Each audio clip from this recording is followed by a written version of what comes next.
IVM। Good morning, सलाम, नमस्ते। खेल नीति पर आपका स्वागत है। मैं हूं राजीव मिश्रा। सबसे पहले ढेर सारी मुबारकबाद अपने तमाम क्रिकेट एक्सपर्ट्स को दे दूं और हमारे खेल नीति के जो तमाम दर्शक हैं, व्यूअर हैं, उनको भी बहुत ढेर सारा धन्यवाद, क्योंकि वो हमारे साथ लगातार इस सफर में बने रहे। आज हमारे खेल नीति का 200वां एपिसोड है और हमने आईपीएल जब पिछला सीजन था तब ये सफर शुरू किया था। तब से निखिल भाई और राजकुमार सर हमारे साथ हैं, साथ ही अयाज मेमन और सबा करीम भी हमारे साथ रहे। और हमारी पूरी खेल नीति की टीम की तरफ से तमाम व्यूवर्स और दर्शकों को बहुत ढेर सारा धन्यवाद और इस बात की आशा और उम्मीद है कि लगातार वो हमारे साथ जुड़े रहेंगे और हमारा जो उत्साह है वो ऐसे ही बढ़ाते रहेंगे, क्योंकि हम खेल नीति पर प्योर क्रिकेट की बात करते हैं, क्रिकेट के अंदर की बात आपको बताते हैं, मैदान पे क्या कुछ रणनीति होती है वो आप तक पहुंचाते हैं और साथ ही इनसाइड स्टोरीज भी आप तक पहुंचाते हैं। कई बड़ी स्टोरीज आपने देखी और सुनी भी खेल नीति के प्लेटफॉर्म पे जो हमने की। और आज एक और आईपीएल की बड़ी खबर से इस चर्चा की शुरुआत करेंगे और ये खबर है हार्दिक पांड्या को लेके। हार्दिक पांड्या सडनली लाइमलाइट में आ चुके हैं और सीधे अब वो अहमदाबाद टीम के कप्तान बना दिए गए। साथ ही दो और खिलाड़ी जिनको अहमदाबाद अपनी टीम के साथ ले रहा है, एक तो राशिद खान है, उनके बारे में भी बड़ी खबर है। तो शुरुआत सबसे पहले कर लेते हैं हार्दिक पांड्या की खबर के साथ। निखिल भाई, बहुत बहुत स्वागत है आपका। ढेर सारी एक तो बधाई आपको भी, क्योंकि इस सफर में बराबर आप साथ रहे। कहीं अगर हम लोग लड़खड़ाए तो आपने बिल्कुल सहारा दिया, जैसे राजकुमार सर हमेशा देते हैं गुरु के तौर पे। तो कैसे, एक तो सफर के बारे में कुछ बताएं, कैसा रहा खेल नीति का सफर, और उसके बाद फिर हम इस चर्चा को शुरू करते हैं। शानदार तरीके से ये सफर रहा राजीव भाई, और बहुत बहुत मुबारक आपको भी, और बहुत बहुत मुबारक सबसे ज्यादा मैं मानता हूँ दर्शकों की वजह से हम लोग ये 200 एपिसोड पूरे कर पाए, क्योंकि उनके सवाल आते हैं। मैं हमेशा मानता हूँ जैसे हम लोग एक वो जूक बॉक्स की तरह है, जब तक दर्शक सवाल नहीं भेजेंगे तो सही जवाब नहीं निकलेगा। तो बहुत बहुत बधाई उनके लिए भी कि हम लोगों को सुनते हैं, वो क्रिकेट की बारीकियों को समझने की कोशिश करते हैं। और कहीं ना कहीं मुझे ये भी लगता है राजीव भाई कि हम लोग, अंग्रेजी में कहावत है ना, स्ट्रेट शूटर्स, बातें घुमा घुमा के नहीं करते। जो सही है वो सही है, किसी को प्लीज करने की कोशिश नहीं करते, सच हमेशा बोलने की कोशिश रहती है। और मेरे को लगता है सबसे ज्यादा दर्शकों को यही पसंद आया है कि हम लोग सामने से बिल्कुल सीधा बोलते हैं। राजकुमार सर, आप कैसे देखते हैं अभी तक के खेल नीति के सफर को? राजीव, मैं सभी को बहुत बहुत मुबारकबाद देना चाहता हूँ, पूरी टीम को, सारे एक्सपर्ट्स को, और जैसे निखिल ने कहा व्यूअर्स को। और इतनी ज्यादा फॉलोइंग हो गई है इस शो की कि मैं तो डेली वेट करता हूँ कि क्या रिएक्शंस आ रहे हैं, क्योंकि जिस तरह के रिएक्शन सब लोग शायद वेट ही कर रहे होते हैं कि हम क्या बोले और उस पर हम रिएक्ट करें। तो अच्छी फॉलोइंग अच्छी बात राजकुमार सर ये कि अब खेल नीति की जो खबरें हैं वो तमाम सोशल मीडिया की जो प्लेटफॉर्म्स है वहां पे खेल नीति के नाम से कोड करके लोग वहां पे एड्रेस करते हैं। ये एक बड़ी अच्छी बात, और सबसे ज्यादा इन दिनों तो लाइमलाइट में आप ही रहे हैं। बिल्कुल राजीव, बहुत कुछ लिखा गया मेरे बारे में, खेल नीति के बारे में, लेकिन अच्छी बात है कि इससे अच्छी सबको पब्लिसिटी मिली है और एक रिकग्निशन मिला है खेल नीति को। तो उसके लिए मैं सभी को बहुत बहुत मुबारकबाद देना चाहता हूँ कि ये शो इसी तरह चलता रहे और इसी तरह फेमस होता रहे जैसा ये रहा। और 200 एपिसोड होने के लिए बहुत बड़ी एक उपलब्धि है, उसके लिए सबको बहुत बहुत मुबारकबाद। चलिए, अब बात तो उपलब्धि की हो रही है तो फिर हार्दिक पांड्या की उपलब्धि की कर ले। निखिल भाई, सडनली कप्तान बनाना अहमदाबाद का, कप्तानी मटेरियल देख लिया अहमदाबाद फ्रेंचाइज ने, ये कैसे हुआ है अचानक? जो इंसान ना बैटिंग कर पा रहा है ना बॉलिंग कर पा रहा है, सडनली उनको एकदम क्या हार्दिक की हीरोपंती नजर आ गई, जो सीधे कप्तान बनाया गया उनको। राजीव भाई देखिए, मुझे लगता है कि देखिए उतार चढ़ाव सबके करियर में आता है, खराब सीजन भी आएगा, अच्छा सीजन भी आएगा, बट क्योंकि जब उनका अच्छा सीजन रहता है, जिस तरीके से वो मुकाबले जिताते आए हैं, उसको जहन में रख के उन्होंने शायद कप्तान चुना है। और क्योंकि ड्राफ्ट में जा रहे, कहीं ना कहीं मुझे लगता है कि हार्दिक पांड्या खुद चाहते थे कि वो कप्तान बने। फ्रेंचाइजी से बात की होगी, आप मुझे ड्राफ्ट में पिक कर रहे हैं, मैं पहला पिक रहूंगा, जो भी उनकी मूल राशि तय की गई होगी उसके हिसाब से। और प्लस ये भी कंडीशन रखी होगी कि वो कप्तान वो बनना चाहते हैं। वो कहते हैं कि अब मैं किसी के शैडो या किसी के अंडर नहीं खेलना चाहता, मैं अपनी टीम खुद बनाना चाहता हूँ। सोच अच्छी है, बट उम्मीद करता हूँ कि वो खरे साबित हो। प्लेयर अच्छा है, कुछ समय खराब सीजन जरूर चले हैं उनके, बट उम्मीद करता हूँ जब अच्छा चला है तो मुकाबले जिताए। अब यहाँ से कप्तान बनने के बाद उनकी जो सीजन है वो बेहतर होते चले जाए, यही उम्मीद करता हूँ। चलिए, राजकुमार सर का रिएक्शन लो उससे पहले एक बार फिर आपको बता दूं कि ढेर सारी शुभकामनाएं मिल रही। कसार साहब ने बधाई दी है, पृथ्वी जी का भी आया संदेश, उन्होंने बधाई दी है और उनकी ये कामना है कि सफर ऐसे ही चलता रहे। राजकुमार सर, क्योंकि हार्दिक पांड्या उन खिलाड़ियों में से हैं जिनके बारे में कहा जाता है कि बहुत नॉटी क्रिकेटर रहे हैं। अब कहीं ऐसा तो नहीं, स्कूल टाइम में होता था कि एक नॉटी अगर आपके कोई क्लास में बच्चा है तो उसको मॉनिटर बना दे तो चीजें ठीक हो जाती थी, क्योंकि सब फिर लाइमलाइट में वही रहता था।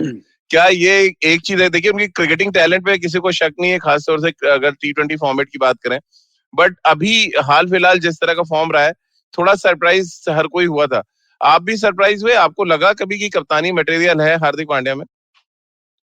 देखिए राजीव, कभी उस नजर से देखा नहीं गया हार्दिक पांड्या जी, को, और ये एग्जैक्टली वही। हाँ जी।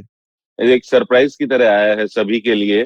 प्लेयर, मेरा हमेशा से मानना है कि अभी भी वो इंडिया के बेस्ट ऑलराउंडर हैं, और ये मैं जी। शुरू से कहता आया हूं कि वो एक ऐसा मैच विनर है कि ऑन हिज गिवन डे वो 10 की, 12 की, 15 की भी एवरेज चेज करके आपको मैच जिता सकता है, और जो उन्होंने करके दिखाया है, तो वो थॉरोली डिजर्व करते हैं कि वो T20 टीम में बेस्ट प्लेयर हों। लेकिन कैप्टन मटेरियल वो कितने हैं, ये अब आगे आने वाले दिनों में देखा जाएगा कि उनका कैसा मतलब अप्रोच है कैप्टनसी की तरफ। लेकिन जरूर फ्रेंचाइजी ने अच्छे से उनसे बात की होगी, उनको पढ़ा होगा, उनको समझा होगा, और उनके आइडियाज को देखा होगा, तभी उनको अपॉइंट किया है।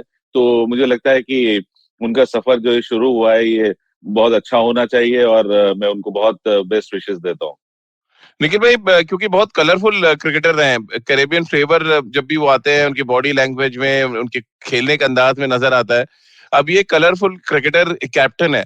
अब क्योंकि कैप्टन को बनाया गया है तो दो चीजें सामने आती है। एक तो अगले 3 साल तक वो देख रहे हैं कि हार्दिक पांड्या अहमदाबाद के साथ जुड़े रह सकते हैं, नंबर एक चीज। दूसरा, क्या मुंबई से डिस्कार्ड किया जाना कहीं ना कहीं हार्दिक पांड्या के जहन में था, क्योंकि उनको रिटेन नहीं किया गया, और इस वजह से वो एक ऐसे प्लेटफॉर्म को तलाश रहे थे जहां पे मुंबई से ज्यादा बड़ा कद उनको मिल जाए, और शायद ये बहुत बेहतर हुआ है उनके लिए, क्योंकि अगर वो ऑक्शन में जाते हो सकता है उनको पैसे ज्यादा मिल जाते, बट ये बड़ा कद नहीं मिलता उनको।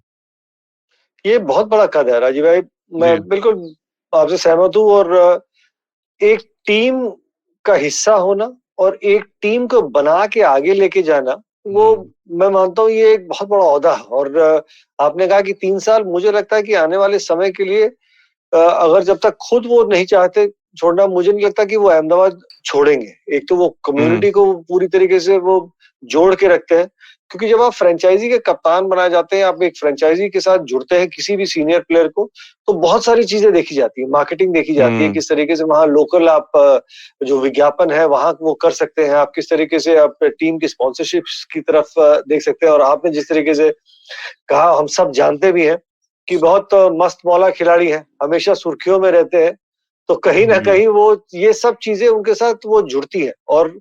और जो आपने बात कही थी कि जो शरारती बच्चा जो क्लास का मॉनिटर बना दिया जाता है, वो क्योंकि शरारती थे, मुझे लगता है कि इसलिए उनकी इतनी परफॉर्मेंसेस होती थी। अब अगर आप उनके पैर में लिटरली उन्होंने खुद भेड़िया बांध लिया, मैं देखना चाहूंगा ये नया रोल वो किस तरीके से वो अपनाते हैं। क्योंकि जब आप कप्तान है तो आपको एक कहीं ना कहीं एक उदाहरण है, क्या वो अभी भी उस तरीके से बदमाशियां करेंगे, खुला रहेंगे? अगर वो ऐसा करेंगे तो पूरी टीम को भी वो खुली छूट रहेगी। नहीं तो जी। वो किस तरीके से बाकी कप्तानों के लिए परेशानी का सबब रहते थे, अब भैया जो है, अब तो खुद अपने गिरबान में खुद झांकना होगा। तो ये बड़ा मजेदार होने वाला है कि टीम को किस तरीके से चलाएंगे वो। राजकुमार सर, एक एक जो इम्पोर्टेंट फैक्टर और नजर आ रहा है कि लोकल लैड है, वडोदरा से वो खेलते हैं रणजी ट्रॉफी अपनी डोमेस्टिक क्रिकेट, और 80 किलोमीटर दूर है अहमदाबाद वहां से। क्या एक ये भी रीजन है कि एक लोकल लैड को बनाना चाहते थे, ताकि जिस तरह निखिल भाई ने भी कहा कि आप दर्शकों को जोड़ सकें टीम के साथ और एक फील दे सकें?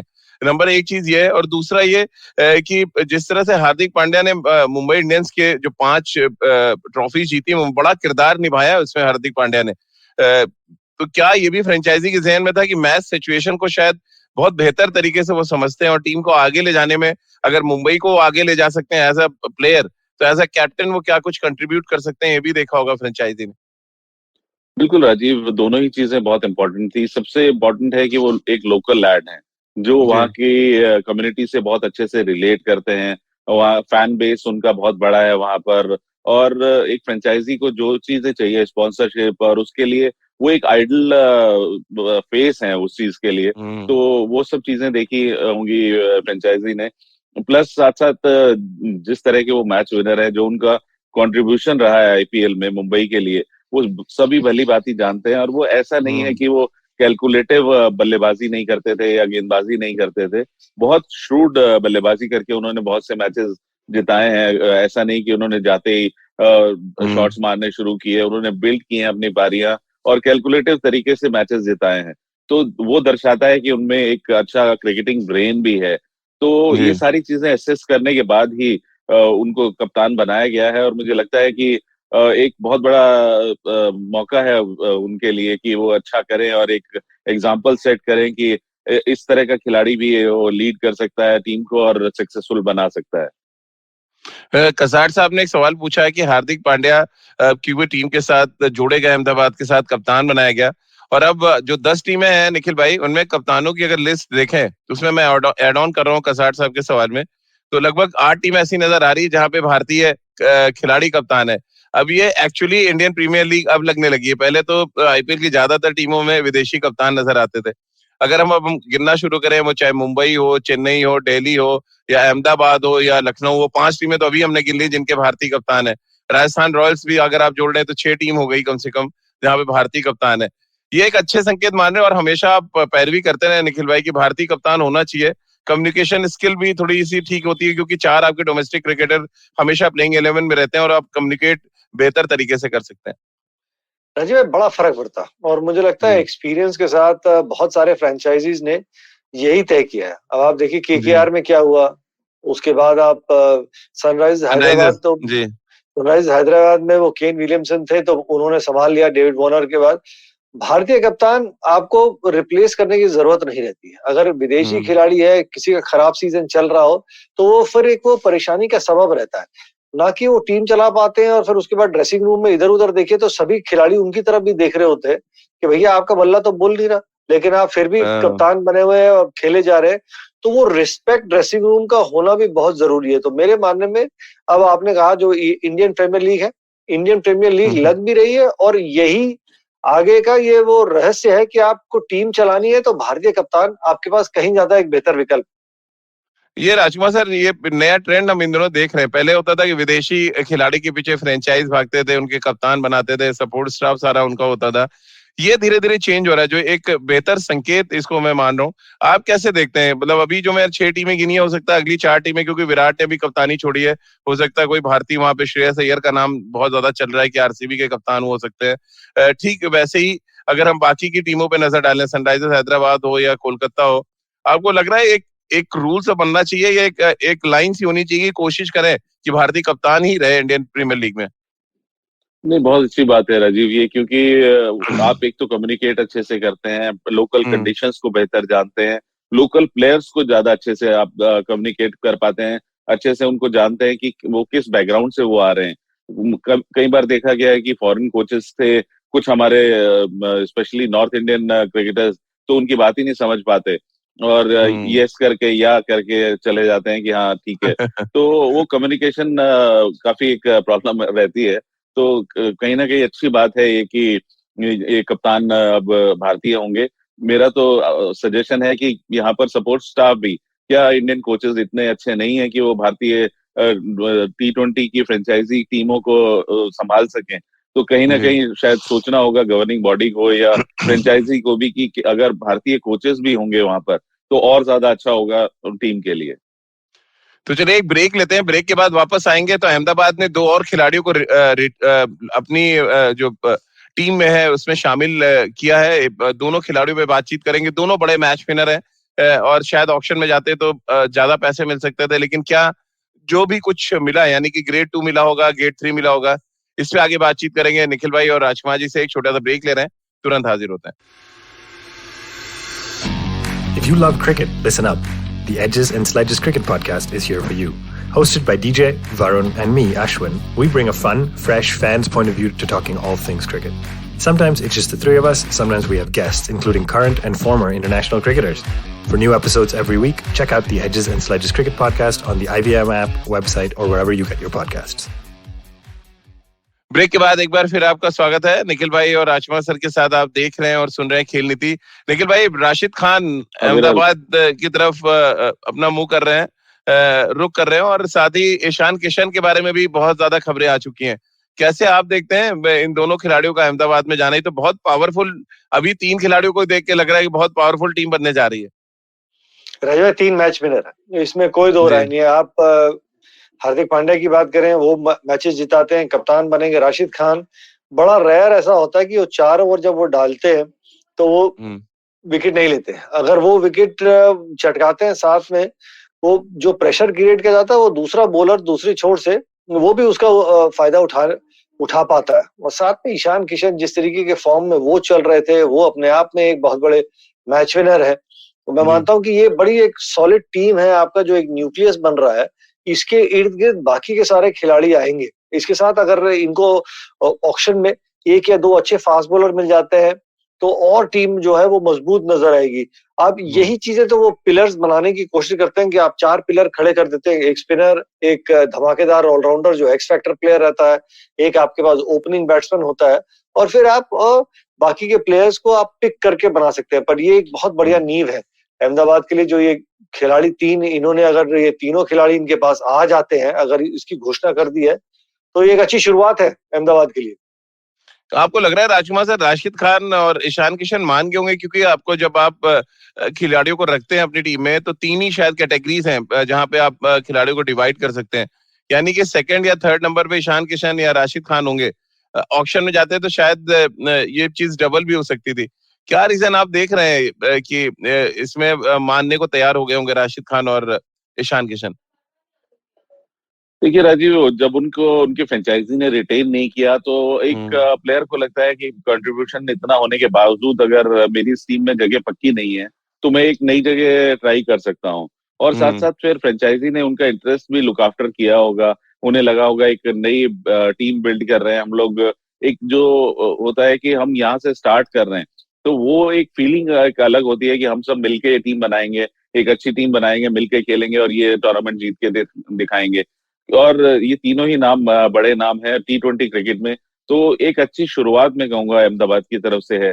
और अगर जैसा निखिल ने कहा, अगर इनके पास अच्छे 1-2 फास्ट बॉलर्स आ जाते हैं और एक ओपनिंग अच्छे बैट्समैन आ जाते हैं, तो ये बहुत शानदार टीम बनने वाली है। और जिस तरह की शुरुआत है और जिस तरह के नाम ये लोग लेकर चल रहे हैं, तो मुझे लगता है कि अच्छी सोच है इस टीम के साथ। निखिल भाई, खबरें तो ये भी आ रही कि रवि शास्त्री अपना कुनबा लेके पहुंचेंगे अहमदाबाद, हेड कोच होंगे, भरत अरुण, श्रीधर सब पहुंचने वाले हैं क्या? और ये एक इसलिए खबर में थोड़ी सी सच्चाई लग रही है क्योंकि हार्दिक पांड्या और फ्रेंचाइजी के बीच में एक दीवार चाहिए, एक कनेक्शन चाहिए। वो काम रवि शास्त्री कर सकते हैं, क्योंकि हीरो बनाने का काम भी रवि शास्त्री ने किया था हार्दिक पांड्या को। राजीव भाई, अगर मैं गलत नहीं तो मैं कहीं पढ़ रहा था तो शायद आशीष नेहरा को बना रहे हैं और गैरी कर्स्टन मेंटोर के रूप में आ रहे हैं।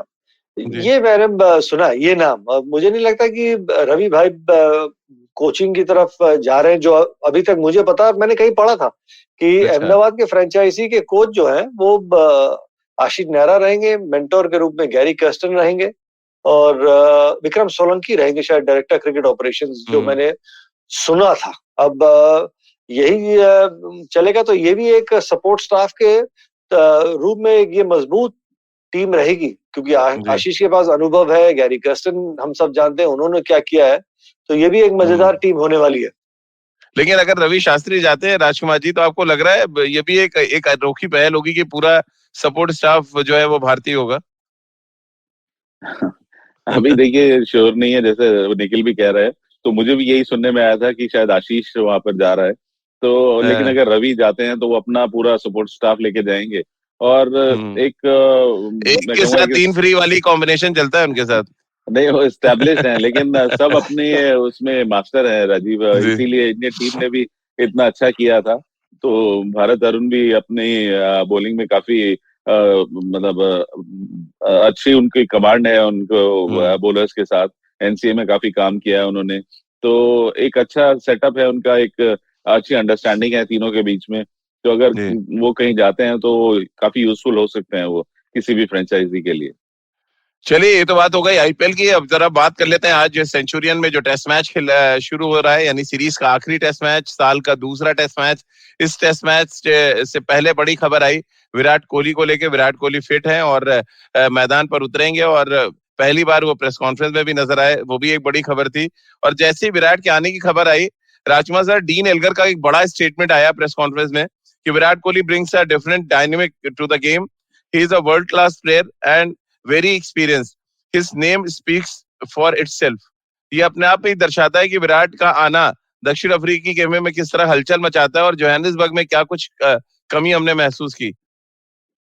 बिल्कुल राजीव, एज ए कैप्टन और एज ए बैट्समैन शायद इंडियन टीम को उनकी कमी तो महसूस हुई पिछले टेस्ट मैच में, और मैं आशा करता हूं कि आने वाले टेस्ट में वो आएंगे तो अपने उसी एग्रेशन के साथ और उसी फॉर्म के साथ आएंगे जिसके लिए वो जाने जाते हैं। तो अगर ऐसा होता है तो ये भारत के लिए बहुत एक अच्छा संकेत होगा ये सीरीज जीतने के लिए। निखिल भाई, विराट ने कल बड़ी पॉजिटिव बातें भी की और उनकी बातों में थोड़ा एग्रेशन भी झलक रहा था। विराट ने ये भी कहा कि मैं जब कप्तान बना तो टीम 7वें नंबर पे थी, अब आज टीम नंबर 1 रैंक टीम है। और ऐसा नहीं कि अचानक हुआ है, 3-4 सालों से कंसिस्टेंट ये टीम नंबर 1 टीम है। तो वो कह रहे उसके लिए हमने बहुत कुछ किया है और उसको क्रेडिट मिलना चाहिए, जो शायद कहीं ना कहीं विराट को अभी भी हर्ट कर रही है वो सारी चीजें जो हुआ पास्ट में। देखिए, हर्ट हुआ, मुझे लगता है वो अग्रेशन और मैदान में नजर आएगा, इसमें तो कोई दो राय है ही नहीं। जिस तरीके से उन्होंने टीम बिल्ड किया है, टीम को आगे लेके चले हैं, जो परफॉर्मेंसेस रहे हैं, जिस तरीके से फास्ट बॉलर की एक बैटरी रही है, फास्ट बॉलर्स को तैयार किया गया है, 20-20 विकेटें आप लेते आए हैं, साथ में विदेश में जाके जो परफॉर्मेंसेस रही है, जो रन बनाए गए हैं, 20 विकेट लेनी जरूरी है, लेकिन बैट्समैन का भी उसमें योगदान रहा है, इसमें कोई दो राय नहीं है कि बहुत बढ़िया उन्होंने टीम जो है वो बनाई है। और वो दर्द मैं मानता हूं होना चाहिए, क्योंकि ये आखिरी टेस्ट मैच राजीव भाई उनके करियर का एक सुनहरा मौका है। पता नहीं राजू भाई मेरे से कितना सहमत है कि नहीं, क्योंकि वो एक इतिहास क्रिएट करने की वो दहलीज पे खड़े हैं, वो इतिहास रचने के कगार पे, एक गोल्डन ट्रायंगल। बिल्कुल ऐसे कप्तान होंगे जो सेना देशों में जाके हर जगह जीते जी। वो मतलब ये ऐसा काम कर जाएंगे जो आने वाले कप्तान या आने वाली पीढ़ियां ना उनका नाम याद रखेंगे कि ये काम विराट कोहली ने किया। साउथ अफ्रीका को साउथ अफ्रीका में मारा। निखिल, अभी तक भी उन्होंने ऐसे बहुत सारे काम किए हैं वैसे। मैं वो बिल्कुल आपसे सहमत हूँ, पर राजीव भाई जो टेस्ट क्रिकेट का जो हम लोग मानते हैं ना, जो बेसिकली जब जाते थे कि यार विदेश में जाके जीतना है, तो उन्होंने वो ऑस्ट्रेलिया में किया। इंग्लैंड हम लोग एक टेस्ट मैच दूर है, और साउथ अफ्रीका, तो मैं मानता हूं कि ये बहुत बढ़िया एक मौका है। उम्मीद करता हूं कि भारत ये टेस्ट मैच जो है केप टाउन वाला वो जीत जाए। राजकुमार सर, क्योंकि टीम कॉम्बिनेशन को लेके बहुत सवाल आ रहे हैं। कसार साहब ने कहा, जैसे पूछा है कि क्या टफ कॉल लेगी रहाणे और पुजारा के खिलाफ केप टाउन में।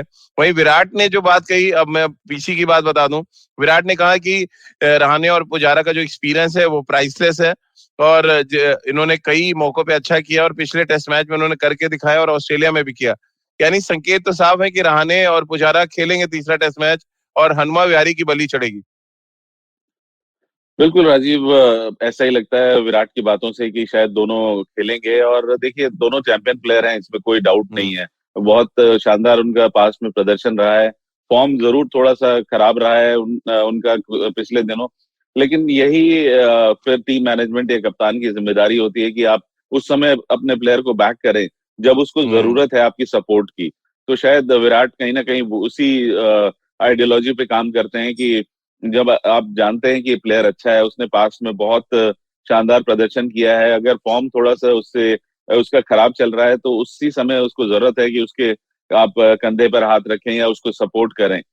मैं जरूर मुझे बुरा लगेगा हनुमा विहारी के लिए, क्योंकि एक शानदार बल्लेबाज हैं और जिस तरह उन्होंने बल्लेबाजी की है, बहुत जिम्मेदारी वाली पारियां खेली हैं उन्होंने जब भी उन्हें मौका मिला है। तो मुझे लगता है कि अगर उन्हें बाहर बैठना पड़ेगा तो ये एक लेकिन ये मतलब मैं कहूँगा अच्छी बात तो नहीं होगी, लेकिन ऐसा ही होता है क्रिकेट में, कई बार आपको आपकी 11 में नहीं जगह बनती क्योंकि आपसे बेहतर खिलाड़ी या आपके से सीनियर खिलाड़ी वापस लौट के आते हैं। तो ये अक्सर ये बहुत बार हुआ है ऐसा, पहली बार नहीं होगा कि एक अच्छा खिलाड़ी रन बनाने के बाद भी बाहर बैठा हो। तो उन्हें वेट करना होगा शायद अपनी पारी का या अपने चांस मिलने का। तो मैं आशा करता हूं कि पुजारा और रहाणे वापस अपनी फॉर्म दिखाएंगे पुरानी, और भारत ये टेस्ट और सीरीज जीतेगा। क्योंकि निखिल भाई जो बात राजकुमार सर कर रहे हैं, मैं उससे थोड़ा सा अलग अगर सोचूं, क्योंकि उस्मान ख्वाजा ने अभी जो एशियन में टेस्ट मैच खत्म हुआ, दोनों पारियों में शतक लगाया, मैन ऑफ द मैच बने। जब उनसे इंटरव्यू में पूछा गया तो उन्होंने कहा कि मुझे पता नहीं है मैं अगला टेस्ट मैच खेलूंगा या नहीं। तो ये दर्शाता है जो राजकुमार सर कह रहे हैं, तो उस बात में कितना वजन है। और दूसरा, मैं उससे थोड़ा अलग ले जाऊं, क्या टफ कॉल लेने की भी जरूरत नहीं होती कि आप ये भी तो देखें कि फॉर्म में कौन सा खिलाड़ी बेहतर है और कंट्रीब्यूशन कौन सा खिलाड़ी टीम के लिए ज्यादा कर सकता है। अब मैं अगर एक एक्स्ट्रा ऑप्शन देखने जाऊं स्पिनर का, तो हनुमा विहारी है, फील्डिंग बहुत अच्छी करते हैं, और मुझे लग रहा है जोहानिसबर्ग टेस्ट मैच में सबसे कॉन्फिडेंट किसी ने बैटिंग की तो हनुमा विहारी थे। ऐसे में क्या आपको लग रहा है कि जो बात हमने ऑस्ट्रेलिया में देखी जरूरी है, वो बात हम दक्षिण अफ्रीका में भी देखें? राजीव भाई देखिए, बगैर अनादर किए हुए किसी का भी, मैं उस यंगस्टर को चांस देता, क्योंकि मैं उधर से आ रहा हूं कि लगातार सीरीज ऑफ बैड परफॉर्मेंसेस, या वो इतना अच्छा परफॉर्म नहीं किया था। क्या हम कहेंगे कि एक मैच में उन्होंने परफॉर्म कर दिया तो अब आप उनको खिलाते रहेंगे अर्शतक, अजिंक्य रहाणे की आप बात कर रहे हैं। कल सभा भाई ने बड़ी इंपॉर्टेंट बात ये कही कि अगर आप किसी को 25 मैच खिलाएंगे तो एक में तो रन बना ही देगा। तो ये बहुत जरूरी कि आप देखें कि कौन खिलाड़ी टच में है।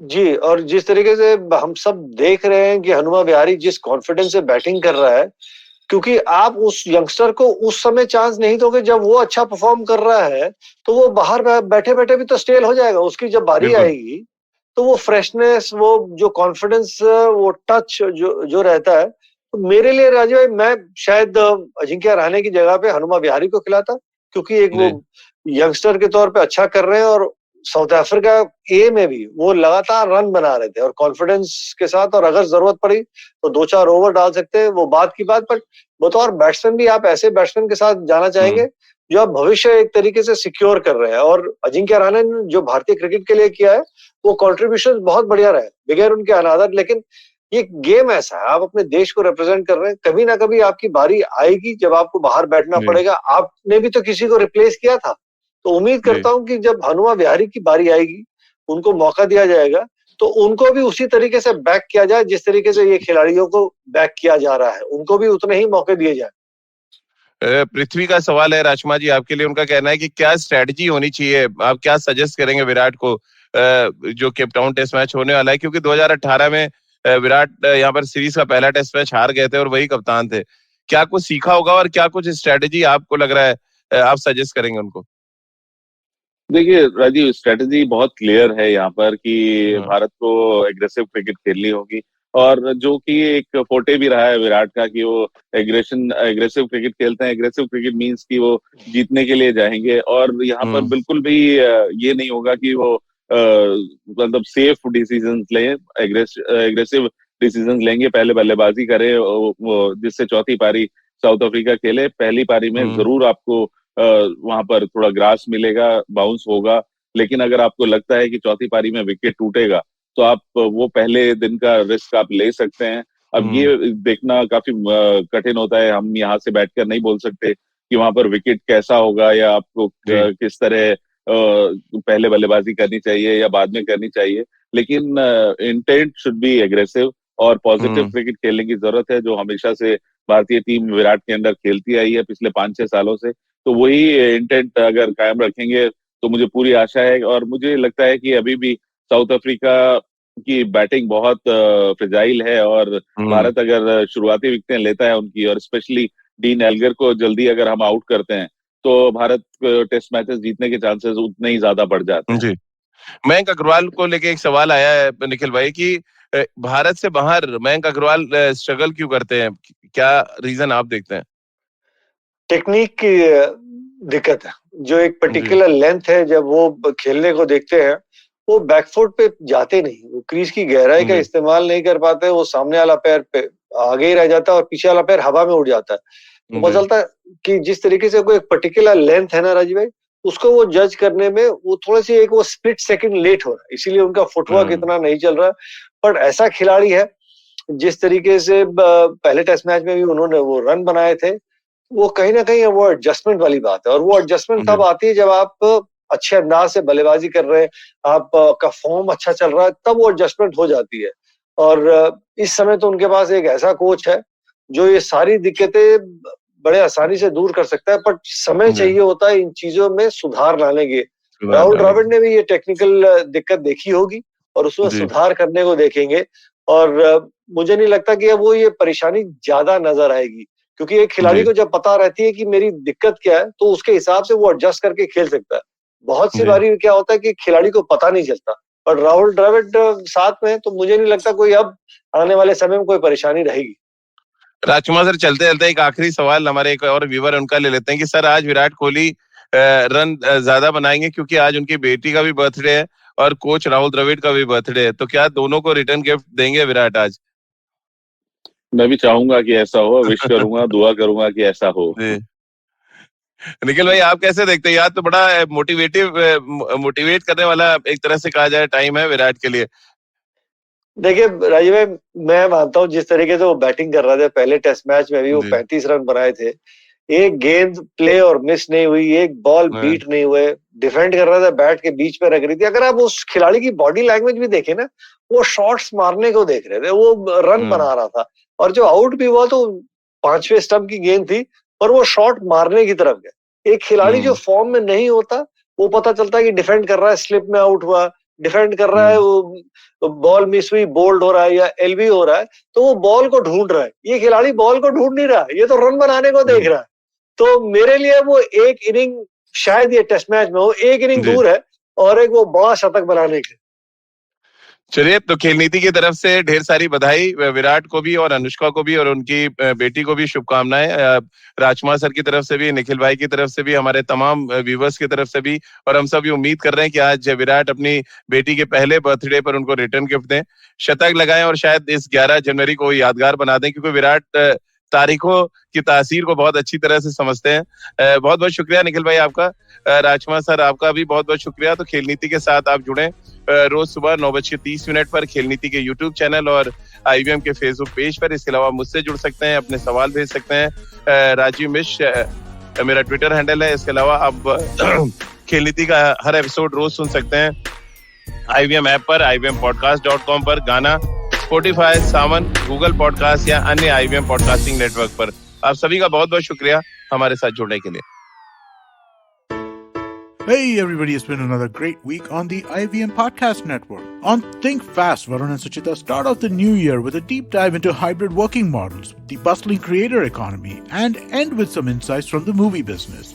The Simplified Gang decode what Web3 and NFTs are with Eklavya Bhattacharya, an expert in the space. On the Airball Diaries, Monisha and Nishant are joined by comedian Ashish Shakya. They discuss their introduction to the world of the NBA and what got them hooked. On Probation se Promotion tak Abhinav answers the age-old career question, passion or stability. And on the Life Manifesto, Zarina teaches us the much-needed art of decluttering. Do follow us on social media. We're IVM Podcast on Twitter, Facebook, Instagram, and LinkedIn. And remember, if you're enjoying this show or any of our other shows for that matter, please do tell a friend. Also, don't forget to rate us on any of the platforms you're listening to us on. And you can also check us out on YouTube. You can have a list of all of our shows at ivmpodcast.com/YouTube. And finally, we'd like to thank our sponsors this week, Bank of Baroda and CoinSwitch Kuber. सफर, रास्ते, मंजिल और मुकाम अक्सर ये हमसे कुछ कहना चाहते हैं, पर हम हैं कि अपनी रोजमर्रा की जिंदगी में इन्हें सुनने से कतराते हैं। नमस्ते दोस्तों, मेरा नाम है केशव चतुर्वेदी और मैं आपको ले चलूंगा कुछ ऐसे सफर पर जहां आपको एक नया नजरिया मिलेगा सफर और मंजिलों को देखने का। आइए इन किस्से कहानियों में डूब जाएं। हर मंगलवार और शुक्रवार